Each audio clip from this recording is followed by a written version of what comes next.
Hello students, welcome back. आज के इस वीडियो में हम क्लास 6 साइंस के चैप्टर 1 के क्वेश्चन आंसर्स देखेंगे। तो चलिए वीडियो को स्टार्ट करते हैं। First question, suggest the appropriate word for the blanks. First है, every living organisms produces another living organisms like itself is called as dash. इसका आंसर है रिप्रोडक्शन। नेक्स्ट है, dash and dash are the main characteristics of living organisms. Living organisms की दो main characteristics कौन सी है? इसका answer है growth and reproduction. Next है, the growth and development of living organisms due to food is called the dash of living organisms. Food की वजह से लिविंग ऑर्गेनिजम्स में जो ग्रोथ और डेवलपमेंट होता है उसे क्या कहते हैं? इसका आंसर है न्यूट्रिशन। और लास्ट है, the body of living organism is made up of dash. Living organism की बॉडी किससे बनती है? आंसर है cells. Second question, birds, fish and animals can move and change their position on their own. Shed leaves as well as vehicles like tractors and bullock carts can also change their position. What are the important differences between these two types of movements? Bird, fish और animals अपने आप move कर सकते हैं और अपनी position change कर सकते हैं। इसी तरह लीव्स और ट्रैक्टर्स और बुलक कार्ट्स जैसे व्हीकल्स भी अपनी पोजीशन चेंज कर सकते हैं। इन दोनों टाइप्स के मूवमेंट में इम्पॉर्टेंट डिफरेंसेस क्या है?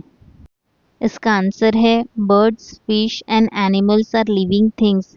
दे move on their own to get food, protect themselves and find shelter.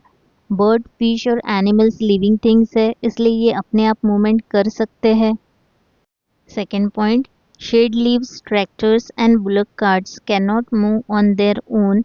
They move only because of wind, human और एनिमल्स। शेड लीव्स, ट्रैक्टर्स और bullock carts non living thing है, ये अपने आप movement नहीं कर सकते। Third point, this living things move themselves while non-living things needs an external force to move. Living things अपने आप मूवमेंट करते हैं, जबकि non living things wind, humans या एनिमल्स जैसे एक्सटर्नल फोर्स की हेल्प से मूव करते हैं। Third question, germs of many diseases are extremely microscopic. They are so small that they cannot be seen with the naked eye. Do such living organisms reproduce? What do you think? Explain how you decided this. इस question में आपको बताना है कि microscopic germs reproduce करते हैं या नहीं, साथ ही आपको इसका रीज़न भी लिखना है। इसका आंसर है yes, microscopic germs also reproduce. Second point, they are living organisms and reproduction is a characteristic of all living organism. Germs living organisms है और reproduction सभी living organisms की एक important characteristic है। Third point, even though they are too small to be seen with the naked eyes, they reproduce and produce young ones like themselves. Fourth question, explain that animals like rats, cats and dogs show awareness of their surroundings through their behavior.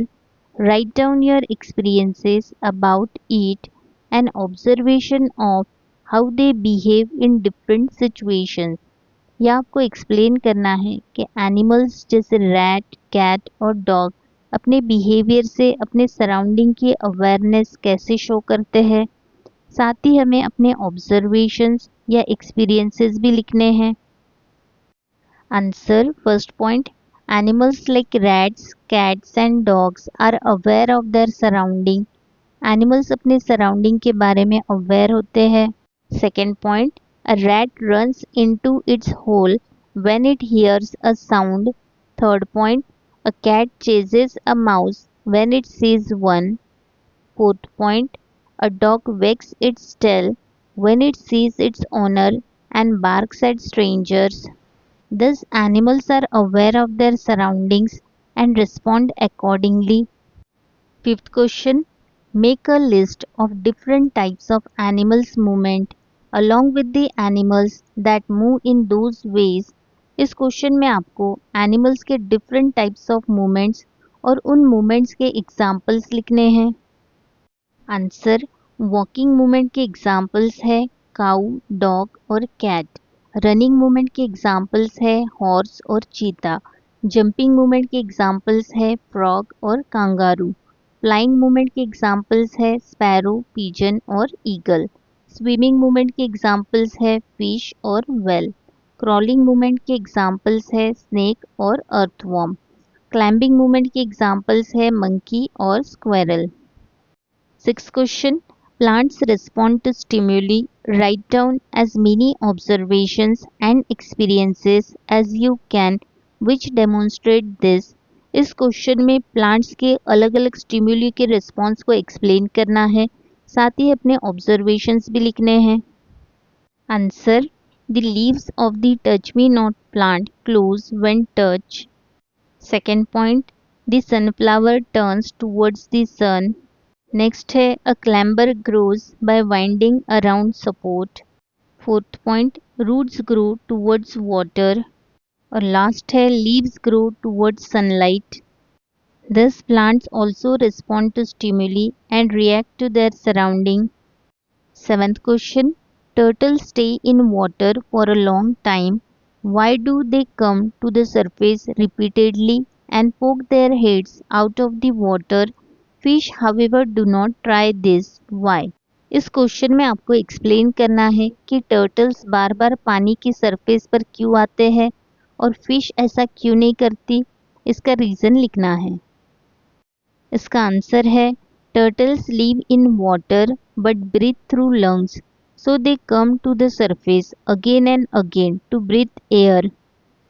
Turtles जो है वो lungs की help से सांस लेते हैं, इसलिए उन्हें सांस लेने के लिए बार बार पानी की सरफेस पर आना पड़ता है। Fish breathe through gills. Gills take oxygen from water, so fish do not need to come to the surface for breathing. Fish gills की हेल्प से पानी में ही सांस लेती है, इसलिए वो सरफेस पर नहीं आती। 8th question. The life cycle of a frog is given below in a jumbled order. Give the correct number in the boxes to put them in the proper sequence. यह फ्रॉग के life cycle के stages jumbled order में दिए गए हैं, हमें इन्हें सही सीक्वेंस में अरेंज करना है। आंसर, सबसे पहले एग्स आएंगे, उसके बाद टैडपोल, फिर टैडपोल विथ लेग्स, उसके बाद फ्रॉगलेट और लास्ट में एडल्ट फ्रॉग आएगा। 9th question. Classify the following into living and non-living groups based on their characteristic. या आपको नीचे दिए गए ऑब्जेक्ट्स को उनके कैरेक्टरिस्टिक के अकॉर्डिंग लिविंग और नॉन लिविंग ग्रुप्स में क्लासिफाई करना है। आंसर, बटरफ्लाई, फिश और ट्रीज लिविंग ऑर्गेनिजम्स है। Stone, bicycle, book, air, kite और बर्ड्स नॉन लिविंग थिंग्स है। 10th question. Write answers to the following questions. First है, what are the effects on the animals when there is a drought and there is no food or water available for them? इस question में आपको बताना है कि drought के time जब animals को फूड और वाटर नहीं मिलता तो उन पर क्या इफ़ेक्ट्स होते हैं। इसका आंसर है, during a drought animals do not get enough food and water. They become weak and their growth is affected. Many animals fall sick. If they do not get enough food and water, they may die.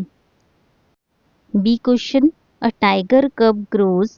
Does it also develop? Explain this statement. यह आपको explain करना है कि tiger कब के grow होने के साथ साथ उसका डेवलपमेंट भी होता है या नहीं। इसका आंसर है, yes, a tiger cub grows and also develops. As it grows, its body becomes bigger. It also learns to walk, run, hunt and protect itself. Thus, a tiger cub shows both growth and development. Student, यहाँ हमारे chapter 1 के question answers complete हो गए हैं। अगर आपको video helpful लगा हो तो वीडियो को लाइक, शेयर, सब्सक्राइब करना न भूलिए। मिलते हैं नेक्स्ट वीडियो में।